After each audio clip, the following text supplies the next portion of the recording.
Welcome, everybody. This is Norm Suchar from the National Alliance to End Homelessness in Washington, D.C. And we'll go ahead and get the webinar started now. Today's webinar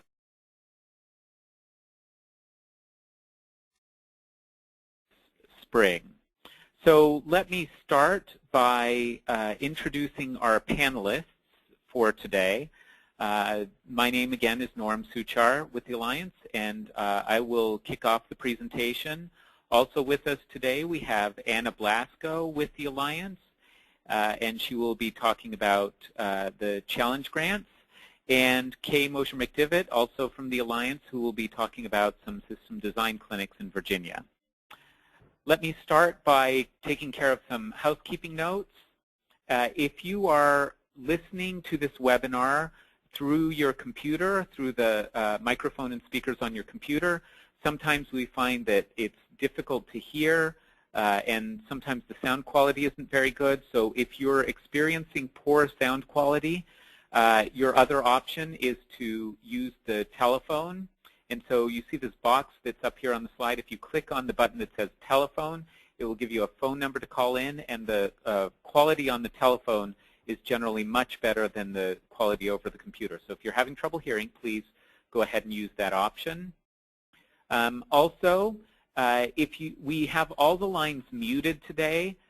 We find that with webinars there's a lot of background noise if we don't mute the lines. So we have all your lines muted. If you have any questions, on the right side of your screen there should be a little box that says questions. You may have to hit the little plus to make the box get bigger. But if you hit that, if you have a question, please feel free to type in a question in that questions box. You can do that at any time during the webinar, and we will answer those questions at the appropriate time during the presentation. So please feel free to ask any and all questions that you can think of. I just want to note that today's recording will be, today's webinar is being recorded. So if you miss something, we will send this out in a day or two so you can catch what you missed, or if somebody wasn't able to be on, they will be able to listen to this. Also, there's a PowerPoint presentation that we'll be doing along with this presentation. We will make that PowerPoint presentation available at the same time as when we send out the notice about the recording. So, maybe in a day or two. Let me start the presentation by just quickly going through the agenda and what we'll be talking about today. We'll give a very brief overview about Virginia's commitment to rapid rehousing. Many of you already know a lot of the background, so we'll just zip right through that. And the main things we want to talk about are preparing for the next CoC round of funding, which should be coming up much sooner than the last couple rounds of funding have come, and has some sort of unique characteristics. And we'll be talking about taking advantage of reallocation during that next funding round. Then Anna will give some information about some challenge grants that are available to CoCs that are reallocating resources through the CoC funding process to rapid rehousing. And then Kay will spend some time talking about some homeless system design clinics that we will be putting on through the month of June and through August around the state of Virginia. And we will also have time to answer questions. And again, anytime you want to ask a question, feel free to just type it up in that questions box, and we'll be happy to answer. And feel free to follow up if we don't quite answer your question as well. So let me quickly talk about the project, Reducing Family Homelessness in Virginia. We have been, this is the third year of this project. We've been working with our very close partners, the Commonwealth of Virginia, especially the Virginia Department of Housing and Community Development, and the Coordinating Council, and our other very close partners, the Virginia Coalition to End Homelessness. This initiative has been sponsored and financially supported by the Freddie Mac Foundation, and the goal of this three-year project was to dramatically expand rapid rehousing throughout the state of Virginia, and for homeless families to make rapid rehousing the primary the primary strategy that we're using with homeless families, given that the incredible outcomes we've seen with rapid rehousing throughout the country and recently throughout the state of Virginia. So I want to start by talking about reallocation a bit. So many of you, I think, are probably familiar with the reallocation process. I'm not going to sort of go way back and do Reallocation 101, but just talk about some of the important points about reallocation that we need to pay attention to, and I'll walk through some examples of how you can use reallocation. So reallocation involves giving up a renewal grant through the CoC process and applying for a new grant. Now, a lot of people talk about reallocation as sort of being a type of program conversion, and reallocation is one way you can do a program conversion, but it actually encompasses a lot more than just sort of a regular conversion of a program from, say, transitional housing to rapid rehousing or permanent supportive housing. Reallocation can only happen during the CoC competition.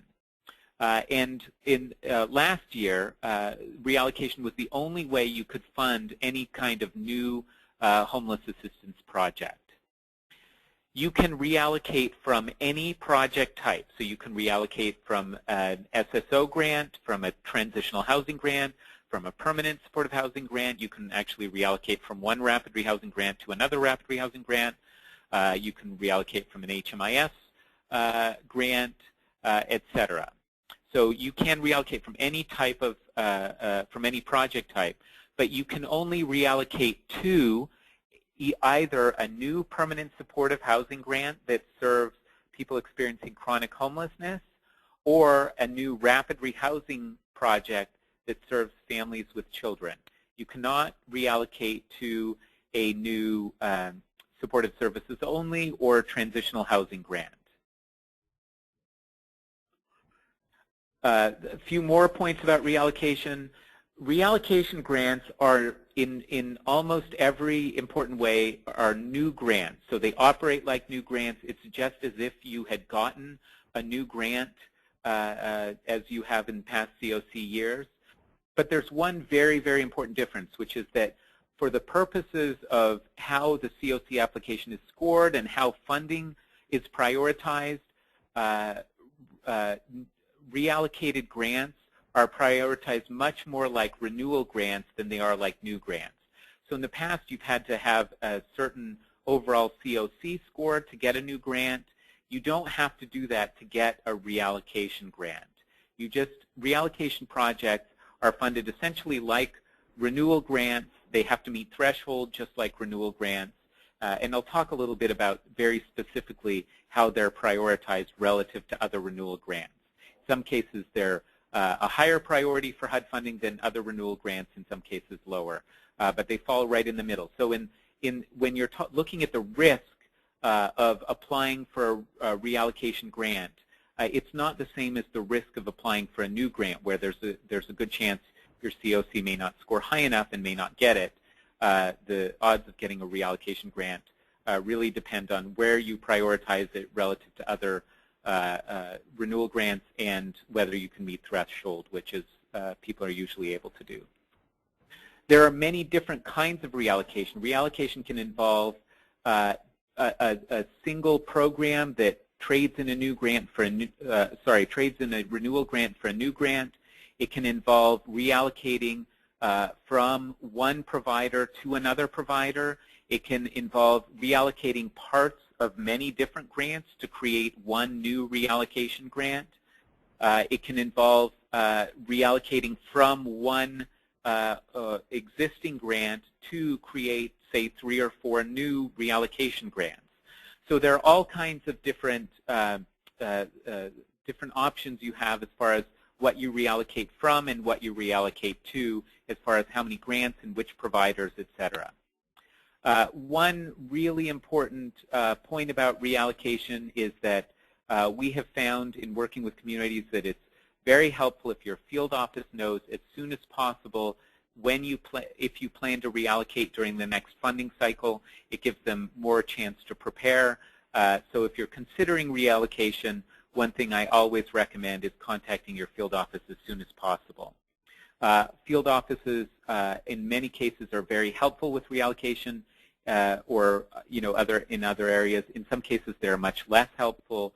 But in all cases, you're going to do better if you talk to them earlier than if you wait till later.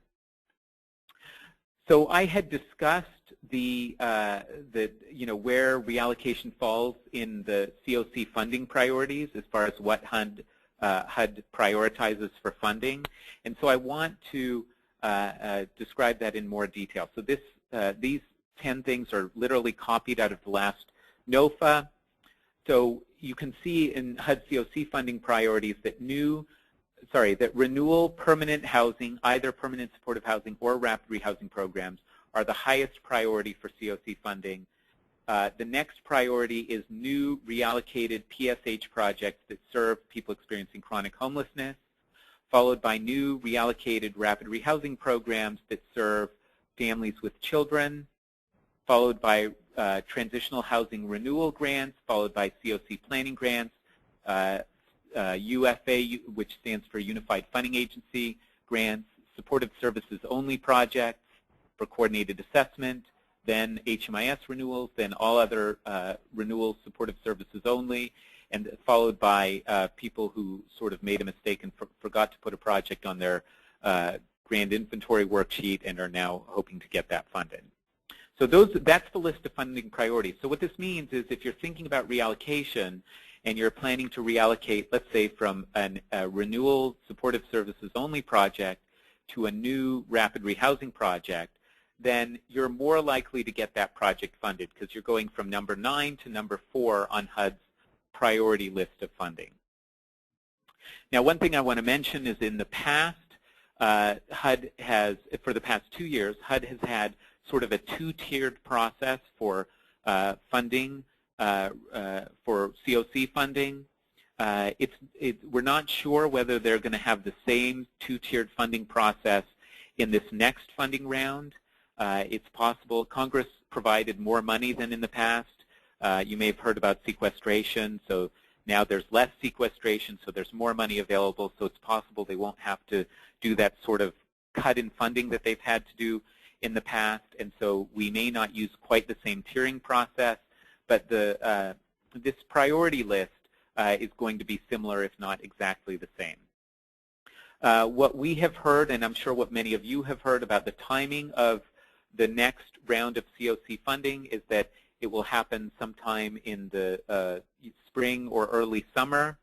I don't know anything that that other people probably haven't heard, but just sort of assuming that they're still on that time frame, that means in a couple months you'll be going into another funding round. Now, HUD did something interesting last funding round, which is that the application, what used to be called the Exhibit 1 and it's now called the Collaborative Application, will that is being scored and has already been scored by HUD, and you will not have to fill out that application again in the next funding round. Your score will sort of carry over and get used for the next funding round as well. You'll still have to prioritize projects. There may be a few other things that you have to fill out just because every year there are sort of new requirements that Congress puts on funding, but you won't have to do that giant application that you did last year, and but you will have to do a project prioritization like you did last year. So some reasons for reallocation. There are 3 big reasons for reallocation. One is that HUD is prioritizing or HUD is providing extra points in its competitive process for CoCs that are creating more permanent supportive housing that serves people experiencing chronic homelessness, and for people who are creating more rapid rehousing to serve families with children. So as you're reallocating to those strategies, you're going to be getting more points through the CoC competition. What we found with rapid rehousing and permanent supportive housing is that they really help a community perform better on HARTH Act outcome measures. Rapid rehousing particularly helps with the reduced lengths of homeless episodes, but also with rates of return to homelessness. Rapid rehousing programs have a very good rate of people maintaining housing after they exit the program. So you perform better on Hearth Act outcome measures, which is something that HUD's looking at as part of the CoC competition. And of course, the most important reason is that it's effective for reducing homelessness. Rapid rehousing has proven very effective in a lot of different contexts in a lot of different communities. And rapid rehousing showed some very impressive outcomes during the recent Rapid Rehousing Challenge, where 31 providers throughout the state of Virginia housed 545 households in 100 days. While we don't have the final numbers of the point-in-time counts in communities where we've heard about their recent point-in-time counts, things look very good. And it looks like in some communities there were pretty significant reductions in homelessness, at least partly because of the increased emphasis on rapid rehousing. So very important reasons for reallocation and why it's a good idea. I'm going to walk through 4 quick examples about reallocation and how it works. So let's start with example 1 here. A provider reallocates their existing transitional housing grant to a new rapid rehousing grant. So this is an example where one provider does one thing and is trading in their grant for something different. The important thing to think about the reallocation process here is that those grants are treated as 2 separate grants. They may overlap in time, or they may have a gap between them in time. So maybe your year ends on, let's say, June 30th. Your new grant agreement might come, even before the old grant is over, say May 1st, or maybe it comes after the grant is over, say October 1st. So it's not like a traditional renewal where things just sort of line up exactly. It can be, but it isn't always. An important thing to think about when you're reallocating from transitional housing to either to permanent supportive housing or rapid rehousing is there's a good chance the households that are in the current transitional housing program will not be eligible for rapid rehousing. So this is something that's very important to consider in your planning. You'll have to find a way to make sure that people in the transitional housing program get housed before the transitional housing program shuts down. If you have staff that works for this provider, they can work on both projects simultaneously. Obviously, they have to allocate they can't get paid by both grants for the same periods of time, for the same hours worked on, but you'll have to figure out some sort of timesheet allocation process, but they can work on both projects simultaneously. If those grants overlap, or if they don't, then they can still work on both projects, but obviously not simultaneously. What people with transitional housing grants that are winding down often do is they'll extend the grant, and HUD has been very kind about giving those kinds of extensions to help the project wind down a little more gracefully rather than having it sort of run 100% and then suddenly cut off on one day. Many people sort of extend the grant and sort of have a more slow sloping wind down of the transitional housing grant. If the transitional housing program uses a building that has a use agreement, covenant or whatever, then and if it's through the McKinney, through an old McKinney capital or rehab grant, then the provider is going to have to seek a waiver from HUD to use that building for a different purpose. So that's something that can happen, but again, a good reason that you want to talk to your field office early. Let's look at another example here. Here, a provider reallocates a transitional housing grant to a rapid rehousing grant over a 2-year period. So the way this would work, and this is just an example, so certainly other ways to do this, but let's say you take half the grant and reallocate it in the first year. Then in year 1, what would be happening is you'd have essentially half a transitional housing grant, and you could sort of slowly wind down that program over the course of the year while you're starting a new rapid rehousing grant. So those projects would run simultaneously. In the second year then, you could reallocate the remainder of the transitional housing grant, and during the second year you would be operating 2 separate rapid rehousing grants, and then at the start of the third year or maybe another point in time you could merge those 2 grants. So this gives you more time to sort of wind down the transitional housing grant, and in some ways gives you a little more flexibility. So this is something some people are doing through the reallocation process. Another example of a reallocation is that a CoC can reallocate a grant from one supportive services only, for example, provider, to another provider that will provide rapid rehousing. So reallocation does not have to happen with exactly the same provider, but it can happen with the same provider. Those grants in that circumstance would be treated as two separate grants. The SSO provider would be winding down their existing grant. The rapid rehousing provider would be starting their new rapid rehousing grant. Another example is that a CoC could reallocate grants from three different transitional housing providers and one supportive services only provider, and then create, again, for example, 2 new rapid rehousing grants. So there does not have to be a one-to-one relationship between the grants that you're reallocating. You can sort of reallocate. Let me give you an example of what some people did last CoC round. Is when they had permanent supportive housing that was consistently giving money back to HUD, what they would do is they would reallocate that portion that they were consistently giving back to HUD and create a new permanent supportive housing project out of sort of the little bits of that they clawed back from each of those grants that were consistently giving back to HUD. So you can sort of, take a bunch of money, 25% of a lot of different people's grants to create a new grant, or you could take one giant project and reallocate money from that project and create a whole bunch of new smaller projects. So you have a lot of these different options when you're doing a reallocation. So one of the things we've noticed both in Virginia and in other communities is that reallocation is a difficult process. There can be unreimbursed costs to reallocation. Reallocation can be expensive for a provider, and they don't always get reimbursed for that. It can be a hardship for some providers, and it's often very difficult to get consensus in a community to do a reallocation process.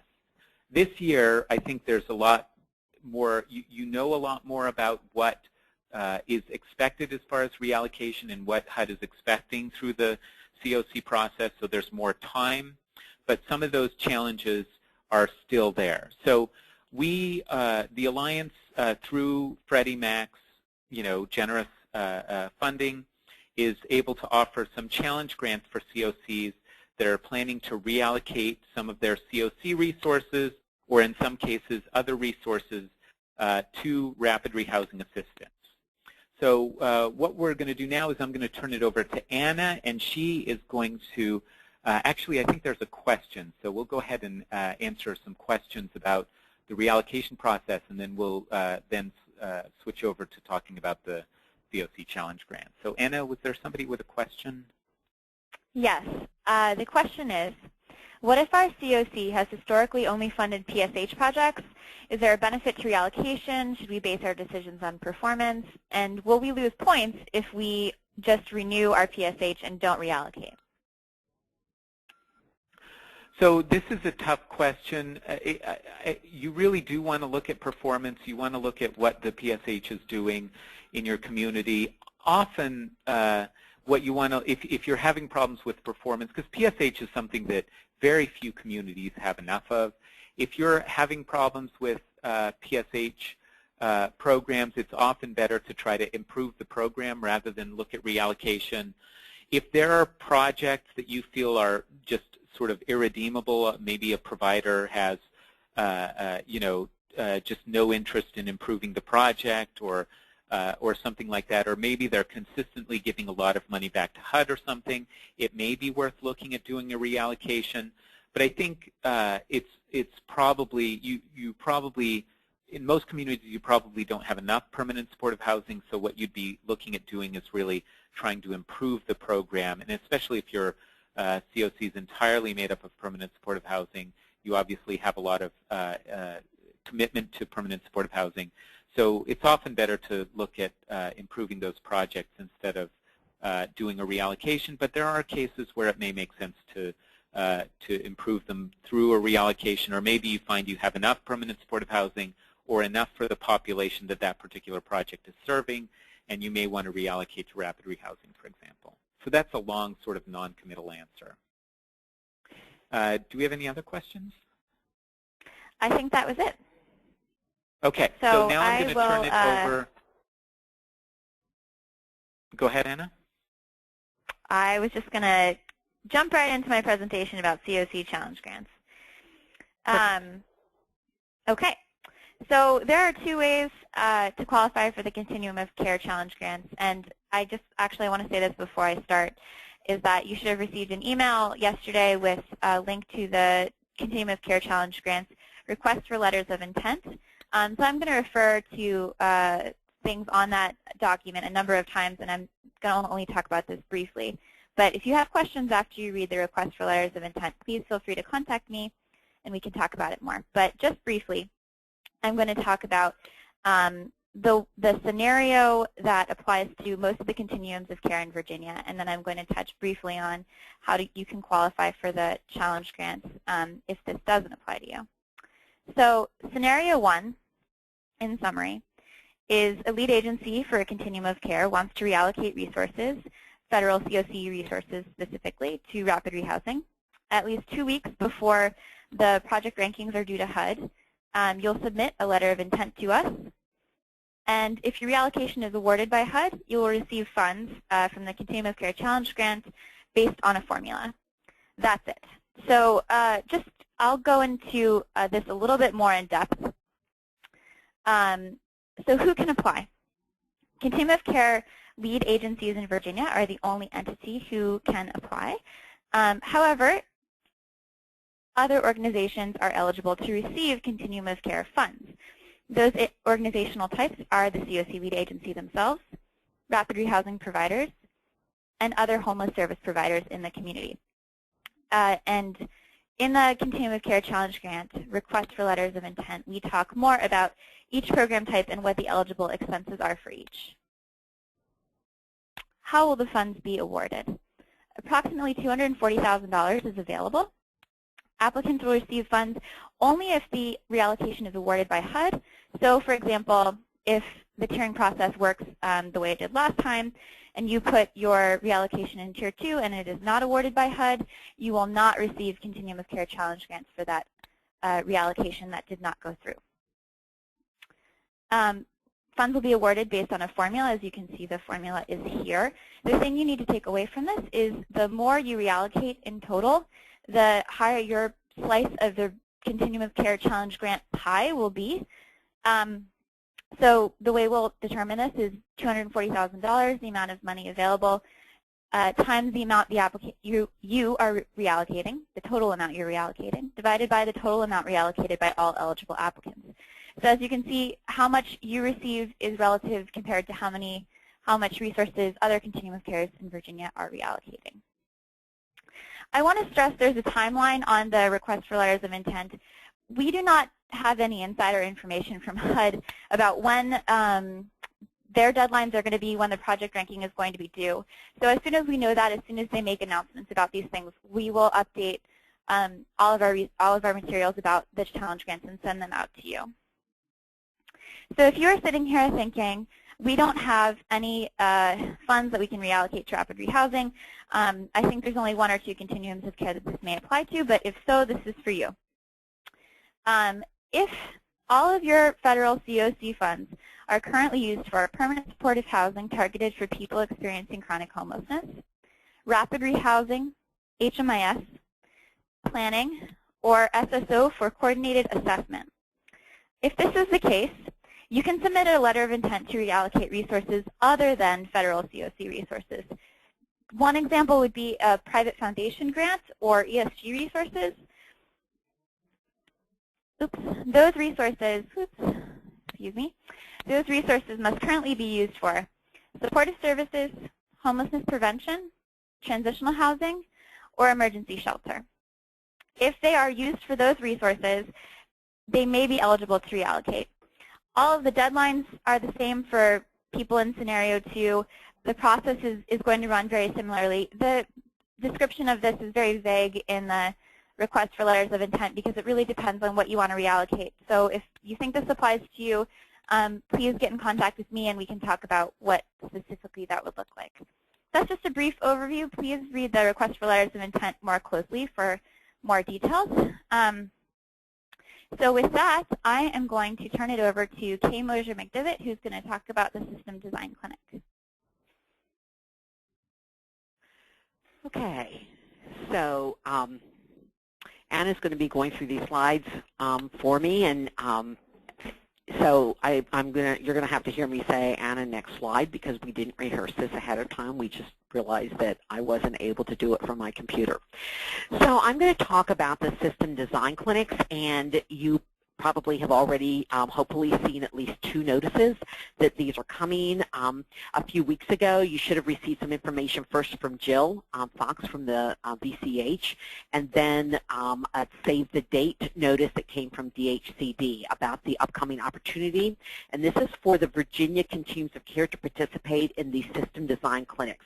We're going to kick these off in June, and our thought process on this, and why we're trying to get them started in June is because we really would like to have this happen before the next NOFA application comes out. Anna just said we don't have any inside information about when the next process will happen for the next NOFA.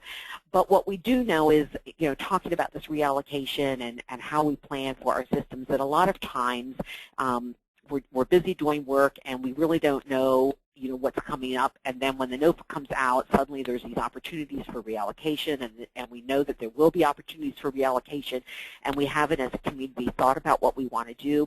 So the purpose of the System Design Clinic is to really give your continuums the opportunity to start really looking at your system, looking at what's currently happening in your homeless provider system and what you want to happen, and we'll really spend some time focusing on that. So this opportunity is for all continuums of care in Virginia. You're going to be able to participate in one of the 7 clinics that we're going to hold in locations across the state. We are going to, and again, we're trying to have these in June because we're anticipating that will be before the next NOFA comes out. We are not able to get the balance of state ones in until August, but again, we're hoping it will still be part of the process at the time. And I'm going to talk about the locations in a few minutes, and we're going to also have time at the end to answer any questions at the end of the webinar, or at the end of the time that I'm talking. So, Anna, you want to switch to the next slide? So why a homeless system design clinic? So the Alliance has actually been offering a similar clinic for communities across the nation. We started these when the HEARTH Act was passed back in May of 2009, and we initially, you may have heard, they used to be called the HEARTH Academy, and then we actually have been recently calling them performance improvement clinics, and we've, with knowing more about the reallocation process, and we've tried to really keep up on system planning and how communities are doing this. So we've now evolved the actual clinics, and they're not only about assisting communities in achieving the HEARTH objectives, but really to do this active planning, to look at practice and performance, and how your system is doing. Do you have the right strategies? Do you have enough of the right strategies to really have an impact on ending homelessness in your community? So throughout the clinic, there's some things that are going to happen. First, we're going to be learning about stuff. We're going to talk about the different solutions to end homelessness, what we know about them, what are the strategies you want to make sure you have as part of your homeless system, what your performance objectives should be, how you measure performance, how you are making sure you're aligning with the HEARTH objectives, and what your governance structure is, how you're implementing the solutions. What does your continuum of care governance look like, and how do you work together as a system? And then there's the opportunity to set your community's continuum of care vision, what you see as your vision and your goals for your continuum of care. Specifically, these are 3 of the HEARTH objectives: to reduce new episodes of homelessness, reduce the length of time people are homeless, and reduce the returns to homelessness. And this is a real action-oriented clinic, and one of the things that you're going to really be working on as a group of stakeholders, you're going to be creating a continuum of care change plan. What are the things we want to change, and how are we going to make that happen within our continuum? Next slide. So what's going to happen over the course of the clinic? So first of all, the clinic is designed to take place over the course of a day and a half. So the first day is specifically designed to include your key stakeholders that represent your full continuum of care. So you as the leads, the Continuum of Care leads, you're on this call today, and we asked you to be on this call because as a lead, you're going to identify the key stakeholders in your community that you want to invite to the clinic to represent your Continuum of Care. And then over the course of the day, we're going to have a variety of activities to help you look at what's working or what's not working in your current system. So we're going to look at best practices, and then spend a lot of time looking at different strategies and activities to help you think about the strategies, and several planning sessions where you're really going to look at your current system design and any modification or changes you think you need to be making to your current system. And it's really going to offer the opportunity that you can start looking at how you want to improve the local homeless assistance system to end homelessness. So some of the activities we're going to do are group activities. You're going to do some things, and as you saw from the Save the Date notices, that you're going to be with more than one continuum of care. And so some of the activities you'll be grouped with people from other continuums, so it gives you the chance to learn what other continuums are doing. And then there's going to be a lot of time where you're going to work individually with your own members of your continuum, working on some things and some different strategies that you're going to do. Now the second day then, that half a day, which is actually going to end shortly after lunch, so it's probably a little bit more, it's going to be about a 4-hour day.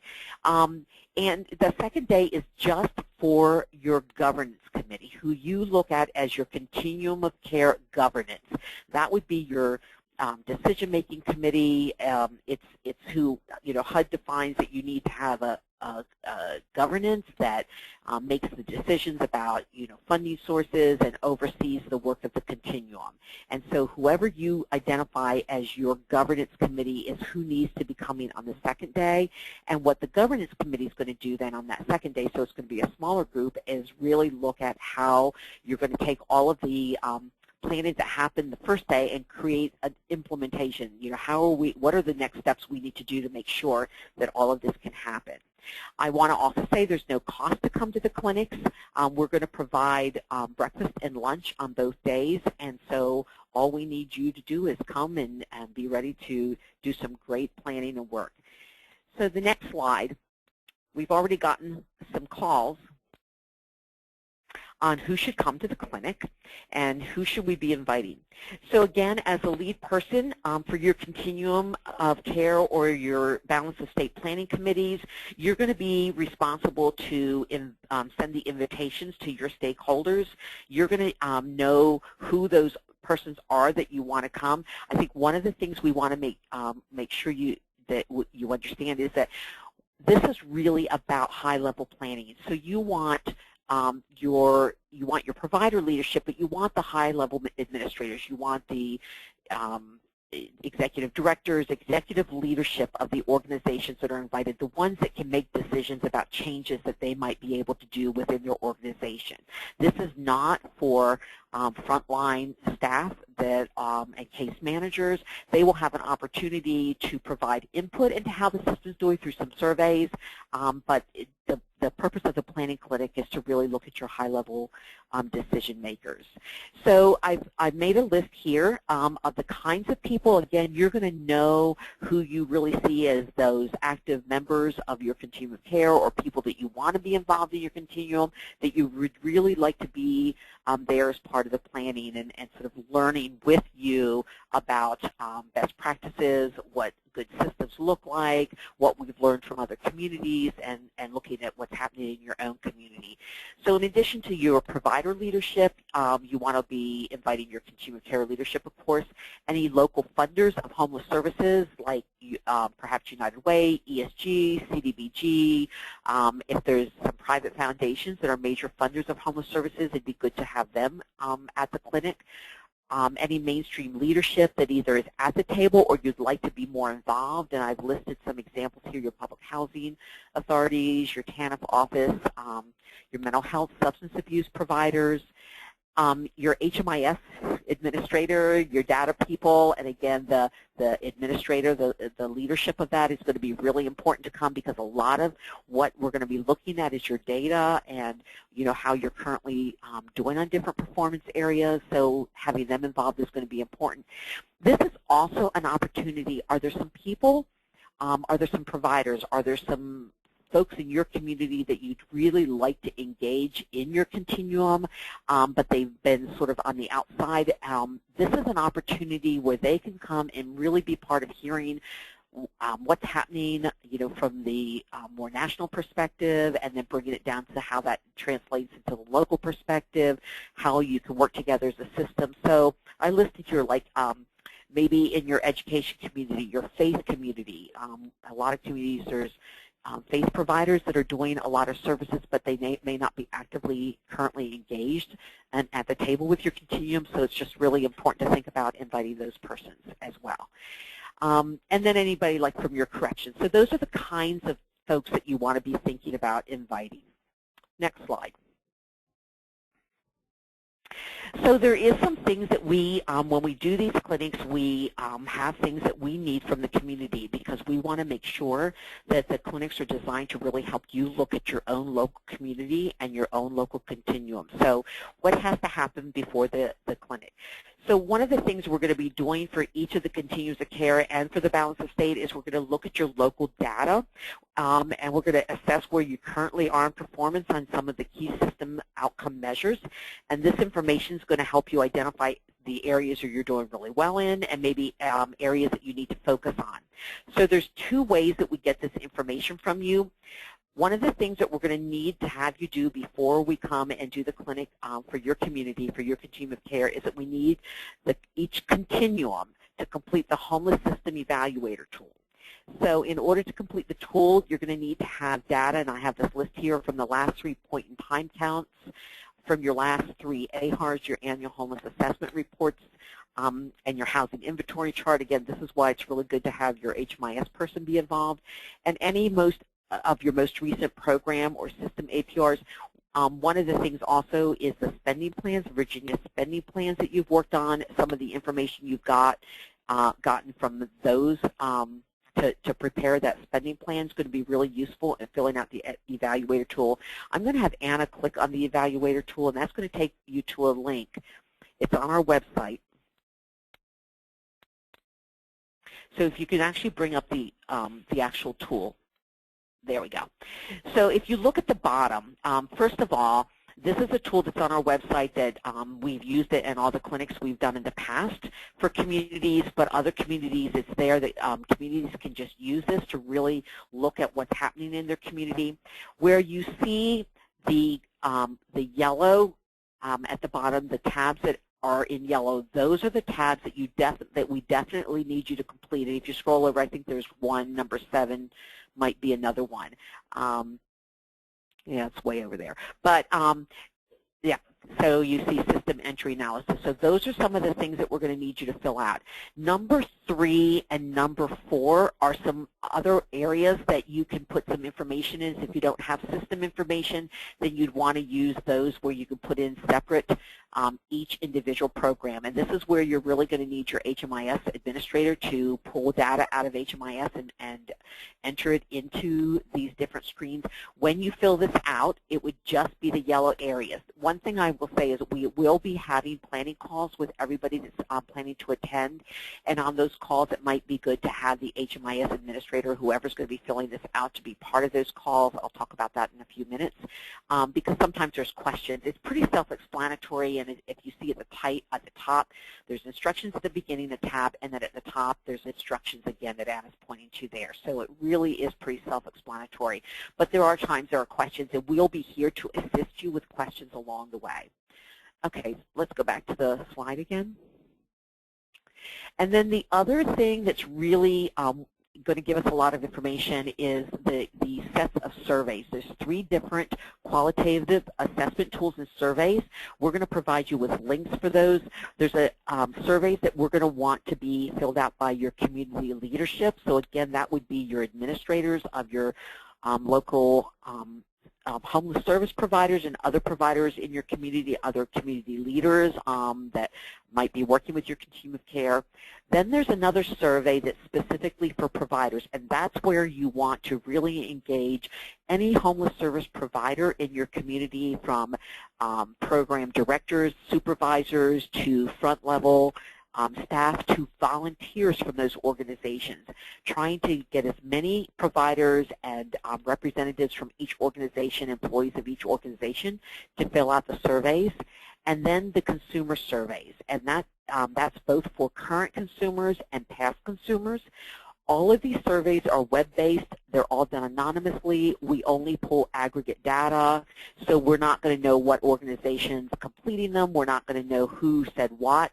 The same with the consumers. They're not going to be evaluating individual programs, but rather answering questions, for example, how easy was it to access services when you first became homeless, sort of general system questions.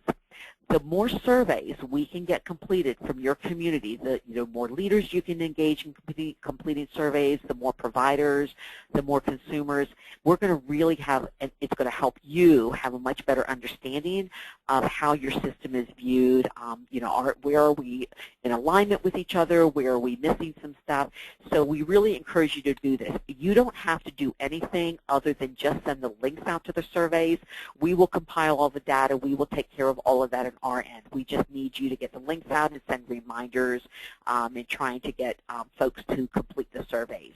The consumer surveys are web-based, and so if consumers have access to a computer, then they can go directly in, be given the link, and complete it. We have found in a number of communities that consumers may not have access to the internet or a computer, and then so a lot of communities have actually printed hard copies, allowed consumers just to complete them wherever without names or identifying what organizations they completed them in, and then somebody within the Continuum of Care just enters that data in and enters the survey information in so that we can still get that information.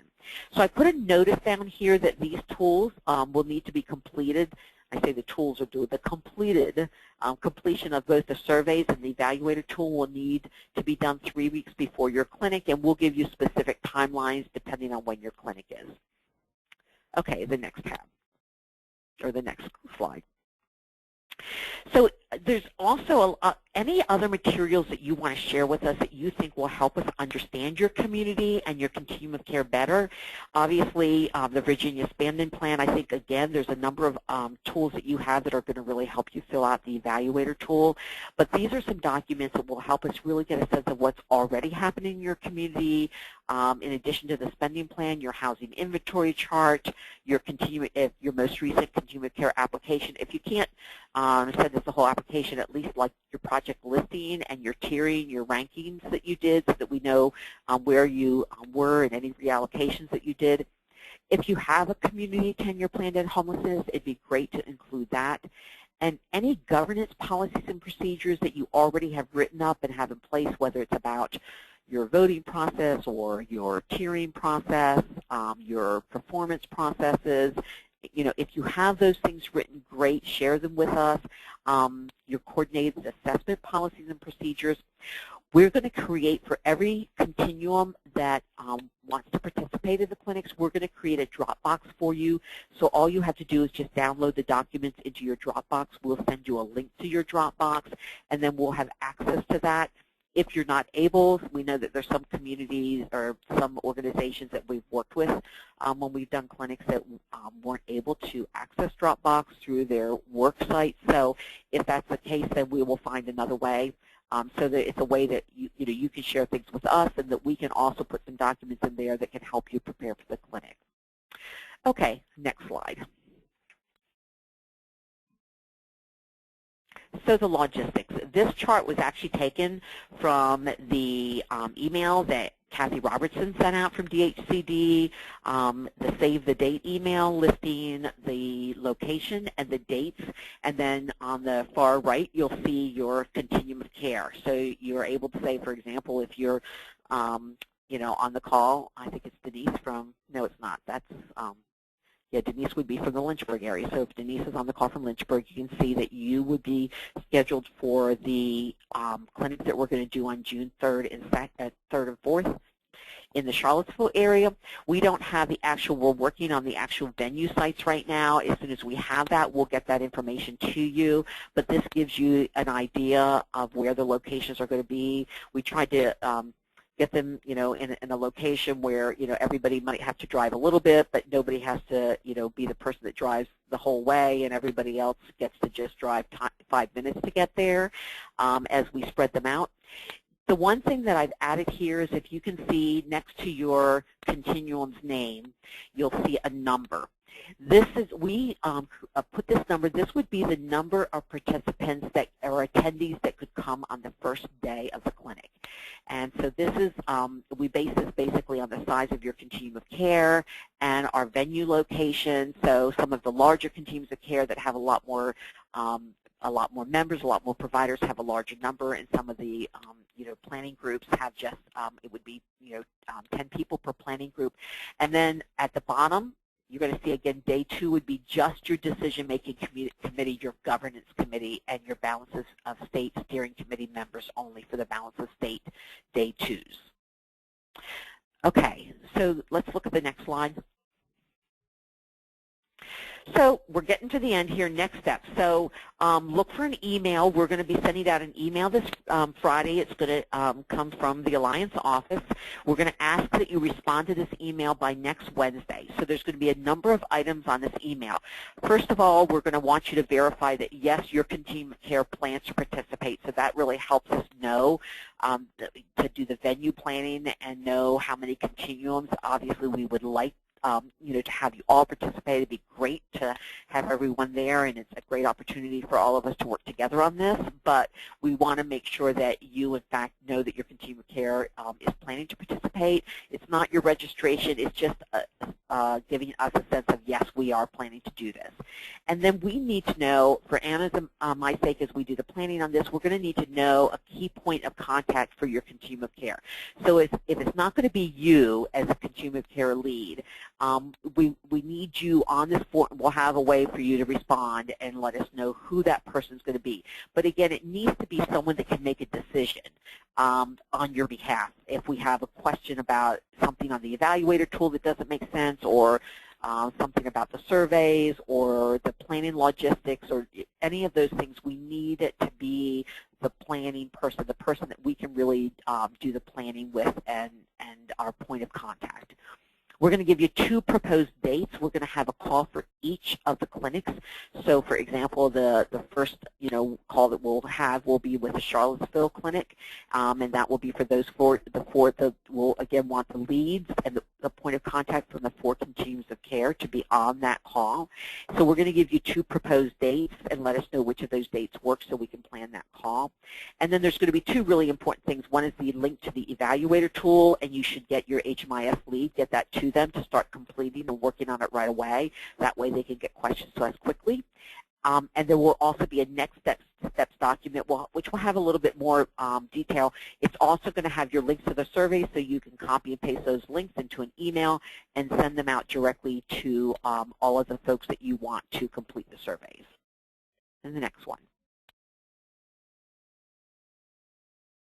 So the registration, it is going to be, again, the Continuum of Care lead's responsibility to identify and invite the key Continuum of Care stakeholders.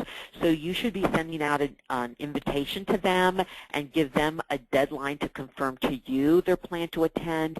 And then you will keep that local list of participants, and then DHCD is going to create a registration process where you will then enter all of that information to that registration, but we want that registration coming from one place, from one person. We don't want a lot of different people sending it in because we won't be quite sure which continuum they go with, and we want to make sure also that you as the leads are controlling, and that's a bad word, but are taking the responsibility for the registration so that you know who you want to come and you know who's going to be there. You have the right people that are at the clinic. And that we're going to need to know all the participants 3 weeks prior to the clinic, again, to plan for materials and the meals and all of that. So that basically sums up what we're doing and where we're going. In summary, I want to say that we're really excited about bringing the clinics for all of the continuums in Virginia. We actually did a clinic for Richmond area Continuum of Care. I think it was last January. It was just a great learning experience for all of us. But again, even though they participated last year and did one of their own, they're still planning to participate again this time. We know that June's going to come really quickly, so we hope that all of you do respond quickly with the email so we can start the planning process. So I'm going to turn this back to Anna for questions and answers, and I see we don't have much time. Thank you so much, Kay. So first, I wanted to just say that we are going to try and get these slides out to you as soon as possible, hopefully today, maybe tomorrow. And the recording of the webinar, we will email that to you as soon as we put it up. So the first question we have, I think, is a question for Norm. And it is a question about how confident are we that the guidelines for reallocation will not change in 2014? Thanks, Anna. I don't know quite how to say this, but we're pretty confident that they're going to be very similar, if not exactly the same. There will likely be a couple sort of wrinkles. For example, when you started the reallocation process this last NOFA, there was this requirement for any permanent housing subsidies, including short and medium-term subsidies, that they had to be operated by a public housing authority or a local government agency. Congress has since rescinded that requirement, and so you won't have to do that. So there may be sort of little things like that, but the basic concept of how reallocation is going to work is not going to change. And if there are, I guess the best way to put it is that it's going to be similar enough that you can proceed, and if there are a couple minor wrinkles, they won't be things that will make you think, oh, I wish we hadn't started down this road. They'll be minor things. So it will be very, very similar. Great, thank you. So if you have any questions, please feel free to type them into the chat box now, and we will get to them. At the moment, we don't have any questions, so we're just going to wait for the first one to come in.